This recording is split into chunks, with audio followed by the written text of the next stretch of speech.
Imagine for a second if you could bypass one of the most important waterways ever built. Not by digging a bigger canal, not by routing ships around an entire continent, but by loading cargo onto trains and rolling it 303 kilometers across the narrowest strip of land in the Americas. That's exactly what Mexico is doing right now. The Interoceanic Corridor of the Isthmus of Tehuantepec stretches from Coatzacoalcos on the Gulf of Mexico to Salina Cruz on the Pacific coast. It's a rail-based trade route designed to move goods between two oceans in roughly 7 hours. And here's the thing most people don't realize, it's already operational. Freight trains have been running since mid-2023. Passenger services launched shortly after. Over 500,000 tons of cargo have already crossed this strip of land. And the ambition doesn't stop there. Mexico is planning over $30 billion in expansion, including brand new deepwater port facilities at both Coatzacoalcos and Salina Cruz, 10 industrial parks, and rail lines extending all the way to Guatemala. Now, when you hear Panama Canal rival, your first instinct might be to laugh. The canal handles roughly 14,000 ships a year. It's been the undisputed king of interoceanic trade for over a century. So the idea that a railway across southern Mexico could challenge it sounds, well, a bit ambitious. But the truth is, the Panama Canal is facing problems it's never faced before, and Mexico's corridor is arriving at precisely the right moment. You see, the Panama Canal relies on one thing above all else: fresh water. Ships don't float through the canal on seawater. They're raised and lowered through a series of locks using water from Gatun Lake, an artificial reservoir fed by rainfall. Every single ship that transits the canal uses roughly 200 million liters of fresh water, and that water is running out. In 2023, a severe drought forced the Canal Authority to slash daily transits from around 36 to just 24. Ships were queuing for weeks. Some paid millions in auction fees just to skip the line. Others rerouted entirely, adding thousands of miles and days to their journeys. For context, global shipping companies were paying up to $4 million for a single priority transit slot. That's not a toll, that's a ransom. Climate scientists warn that these droughts aren't a one-off. Central America's dry seasons are getting longer and more intense. The Canal Authority is now exploring solutions including a $1.6 billion project to divert water from the Indio River, but that could take a decade. In the meantime, the world's most important shortcut is becoming unreliable. And that's the opening Mexico has been waiting for. Now, here's what makes this story even more fascinating. Mexico tried this before, more than 100 years ago. The Isthmus of Tehuantepec was actually one of the original candidates for a transoceanic crossing. Before the Panama Canal was even built, the idea of connecting the Atlantic and Pacific across Mexico's narrow southern waist was seriously considered. A railway was constructed here in 1907, and for a few years, it was one of the busiest trade routes in the Western Hemisphere. Then the Panama Canal opened in 1914 and killed it. Almost overnight, the Tehuantepec Railway became irrelevant. Ships could now cross between oceans without unloading cargo at all. The railway fell into disuse. The tracks degraded. The ports crumbled. For over a century, this corridor sat dormant, a forgotten piece of infrastructure overtaken by a superior technology. But here's the twist: times change. The Panama Canal's capacity constraints, its vulnerability to drought, and the sheer growth of global trade have created a gap in the market that didn't exist before. In June 2019, President Andrés Manuel López Obrador approved the revival of this historic corridor. Construction began in June 2020, and by August 2023, the first freight trains were rolling. The project is called the CIIT, the Interoceanic Corridor of the Isthmus of Tehuantepec, and it's being managed by Mexico's Secretariat of the Navy. That last detail tells you something about how seriously the government is taking security and logistics here. Okay, so let's get into what exists right now, because this is where the story shifts from ambitious plan to concrete reality. The backbone is Line Z, a 303-kilometer single-track railway connecting Coatzacoalcos on the Gulf Coast to Salina Cruz on the Pacific. This wasn't built from scratch. Engineers rehabilitated the century-old route, refurbishing 227 kilometers of rail, repairing 82 bridges, and completing 290 drainage works. Cargo train speeds have been increased from a crawling 20 kilometers per hour to up to 70, while passenger trains now reach 80 kilometers per hour across 16 stations. And the railway is just one piece of the puzzle. Line FA runs 330 kilometers from Coatzacoalcos east to Palenque, connecting the corridor with Mexico's Maya train network. That line required its own massive rehabilitation effort: 310 kilometers of track, 91 bridges, and 680 drainage works. Then there's Line K, which extends south from Ixtepec towards Ciudad Hidalgo on the Guatemalan border. The Ixtepec to Tonala segment opened in November 2025, with full service expected by mid-2026. That line alone demands work on 459 kilometers of track and 526 bridges. All in, the corridor spans approximately 1,200 kilometers of rail across 4 Mexican states and 105 municipalities, impacting over 4.6 million residents. By mid-2025, the system had transported over 108,500 passengers and 514,300 tons of cargo. In November 2024, the railway moved 2,000 tons of wheat imported from Canada, demonstrating this isn't just domestic trade. International cargo is already flowing through. And here's a detail I find genuinely charming. Mexico acquired second-hand British intercity 125 high-speed train sets for passenger service.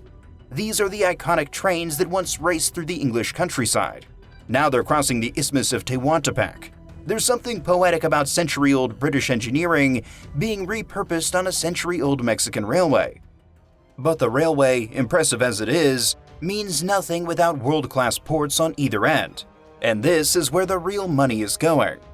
Coatzacoalcos is getting a specialized container terminal spanning 22 hectares with projected capacity of 150,000 containers annually. To put that in perspective, the port currently handles about 300 containers per month.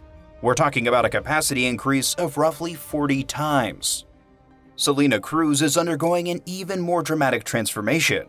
The channel is being dredged to 24 meters deep, allowing mega vessels with serious draft to dock. A 1.6-kilometer breakwater is being constructed to protect the harbor. The target capacity is staggering: 1.4 million TEUs per year. That's 20-foot equivalent units, the standard measurement for shipping containers. Once these ports reach full capability, Mexican officials project that shipments to Yokohama could take approximately 13 days, to Shanghai about 16 days, and to Hamburg roughly 11 days. The corridor claims to reduce cargo transfer time between the Pacific and Atlantic by up to 70% compared to some alternative routing options. Now, will these ports actually hit those numbers? That remains to be seen, but the infrastructure being built isn't theoretical. Here's where the scale of Mexico's bet becomes clear. 10 developmental poles for well-being are being established along the corridor. These are essentially industrial parks designed to attract manufacturing and logistics investment to Mexico's historically underdeveloped south. Companies investing in these zones get full income tax exemption for the first 3 years, with discounts of up to 90% after that, contingent on meeting employment targets. By late 2023, concessions for 5 development poles have been awarded to companies including Mota Angil Mexico, Ursedec, Profharmax, and Comexa. Not everything went smoothly. The San Juan Evangelista pole tender had to be declared deserted in February 2024 and relaunched. The Mixtequila pole was awarded to the Profharmax Consortium, Matias Romero went to the Sergio Meñon Consortium, and Asuncion Ixtaltepec was awarded in September 2024. Economy Minister Raquel Buenrostro has estimated the corridor could eventually contribute 3 to 5% of Mexico's GDP. Broader projections suggest up to $50 billion in investment and 550,000 new jobs by 2050. President Claudia Sheinbaum has confirmed the CIIT will be fully operational by the first half of 2026. That's not a domestic project anymore. That's a global logistics play. Now, this all sounds transformative, but as you might expect with a project this ambitious, it hasn't exactly been plain sailing.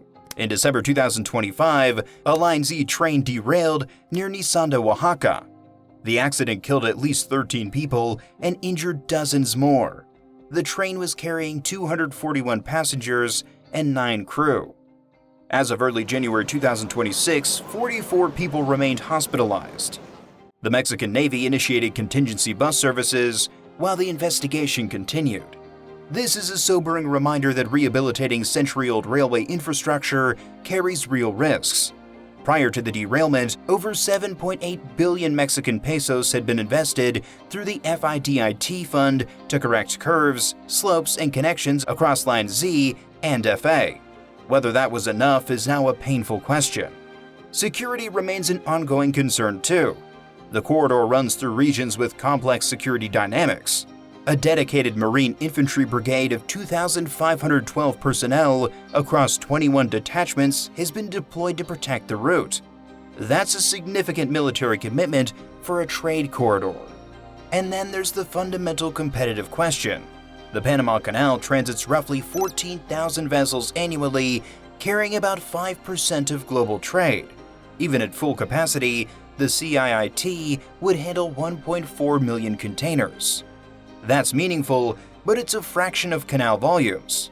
Interestingly, Panama's ambassador to Mexico described the corridor in 2023 as potentially complementary rather than strictly competitive. That's diplomatic language, but it contains a truth. This corridor doesn't need to replace the canal to succeed. It just needs to capture the overflow. So here's where we are in mid-2026. Line Z is fully operational with 308 kilometers of renovated track. Line FA stretches over 330 kilometers. Line K is partially open with full service to the Guatemalan border expected imminently. Port expansions at Coatzacoalcos and Salina Cruz are underway. Industrial parks are being awarded and developed. The numbers are growing. Over 500,000 tons of cargo moved. More than 100,000 passengers transported, international freight flowing, diplomatic agreements signed. But critical gaps remain. The ports aren't yet handling mega vessels. The industrial parks are in early stages. Private sector investment hasn't flooded in at the pace the government hoped, and the December derailment has raised legitimate safety questions that demand answers. The corridor is projected to reach break-even by the first quarter of 2027. That's an aggressive target, but the infrastructure exists, the trains are running, and the strategic logic offering an alternative when the Panama Canal is stretched thin by drought and demand is genuinely compelling. This brings us back to the question posed at the start. Can a railway really rival a canal? The honest answer is, it doesn't have to. What Mexico is building here is something different. The CIIT isn't just a trade shortcut. It's a regional development strategy disguised as logistics infrastructure. The corridor spans 4 states, connects with Guatemala via Line K, links to the Maya train network via Line FA, and integrates 4 major ports: Salina Cruz, Coatzacoalcos, Dos Bocas in Tabasco, and Puerto Chiapas. The goal isn't simply to move containers from one ocean to another. It's to transform Mexico's poorest southern regions into industrialized economic zones, attract global manufacturing, create hundreds of thousands of jobs, and fundamentally reshape the economic geography of the country. And there's a geopolitical angle that's impossible to ignore. As supply chains shift, as nearshoring to Mexico accelerates, and as climate change makes the Panama Canal less predictable, having an alternative interoceanic route isn't just convenient. It's strategic. Whether the corridor reaches its full potential depends on execution, finishing the ports, filling the industrial parks, ensuring safety after the Nisanda tragedy, and convincing global shipping lines to commit. None of that is guaranteed, but the foundations are being laid, the trains are running, and for the first time in over 100 years, cargo is crossing the isthmus again. Thanks for watching Hard Hat Industries, your source for the massive engineering and heavy iron shaping our world. If you appreciate the scale and technical complexity of these builds, hit like, subscribe, and turn on notifications so you never miss a breakthrough.